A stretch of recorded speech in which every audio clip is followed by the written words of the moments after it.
তত্ত্বাবধায়ক সরকার এটা কিছু এক ধরনের অস্বাভাবিক সরকার।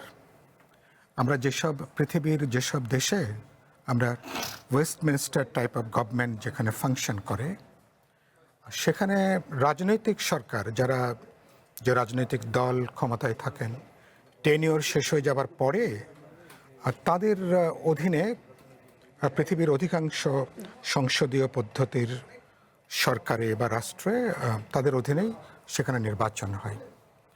আমাদের এখানে তত্ত্বাবধায়কের প্রয়োজনটা দাঁড়ালো এই কারণের জন্য যে আমাদের এখানে রাজনৈতিক দল যারা ক্ষমতায় থাকেন, যখন বিএনপি ছিল, বিএনপির উপরে অনাস্থা ছিল, বিএনপির অধীনে 96 সালে যেটা আওয়ামী লীগ জামাতকে নিয়ে যে আন্দোলন যেটা হলো, তখন আমরাও মাঠে ছিলাম, যেটার দলীয় সরকারের অধীনে বাংলাদেশে একটা অবাধ, নিরপেক্ষ, বিশ্বাসযোগ্য নির্বাচন করা যাবে কিনা, এই প্রেক্ষিতে আন্দোলন হলো। এবং সেটা জানেন যে তারপরে বিএনপি একটা পর্যায়ের অনেক ঘটনার পরে তারা এটা বিল উত্থাপন করলেন, তত্ত্বাবধায়ক সরকার ব্যবস্থা চালু হলো। তারপরের তো আমরা দেখলাম দুটো নির্বাচন, সেখানে তত্ত্বাবধায়ক সরকারের অধীনে সেই নির্বাচন হলো।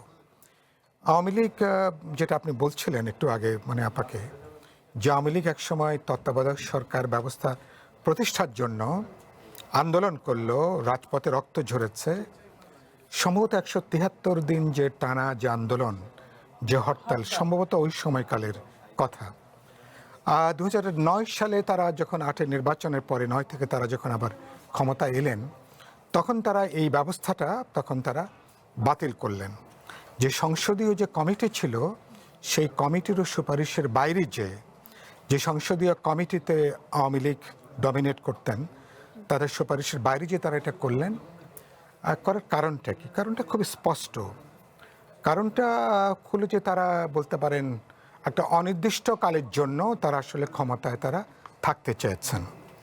কারণ ইতিমধ্যে এটা আমি যেটা বললাম, এটা আগে যে কথাটা বললাম, তত্ত্বাবধায়ক সরকার ব্যবস্থাটা রাজনৈতিক দলের জন্য, একটা মডার্ন ডেমোক্রেটিক স্টেটের জন্য, যেখানে যেটা বললাম ওয়েস্টমিনিস্টার টাইপ গভর্নমেন্ট, এটা কোনো শক্তির পরিচয়, এটা কোনো মর্যাদার কোনো বিষয় না।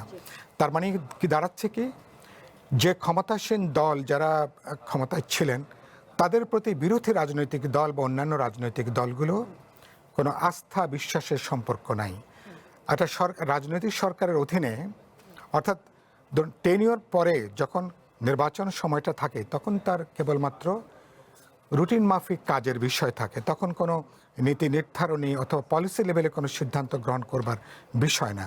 কিন্তু দাঁড়িয়ে গেলে আমাদের এখানে গভর্নমেন্ট যেভাবে অপারেট করে, তাতে যারা ক্ষমতায় থাকেন, বাস্তবে তারা নির্বাচনকে নানাভাবে তারা এখানে ম্যানিপুলেট করেন, তারা প্রভাবিত করেন, ইনফ্লুয়েন্স করেন, তাদের পক্ষে তারা নির্বাচনে ফলাফল আনার চেষ্টা করেন। এই সংকটের জায়গা থেকে তারপরে আওয়ামী লীগ ওই ব্যবস্থাটা বাতিল হলো। তারপরে যখন আমাদের এবং এটা বাতিল হওয়ার পরে এবং সে বাতিল হয়েছে খুব অন্যায়ভাবে।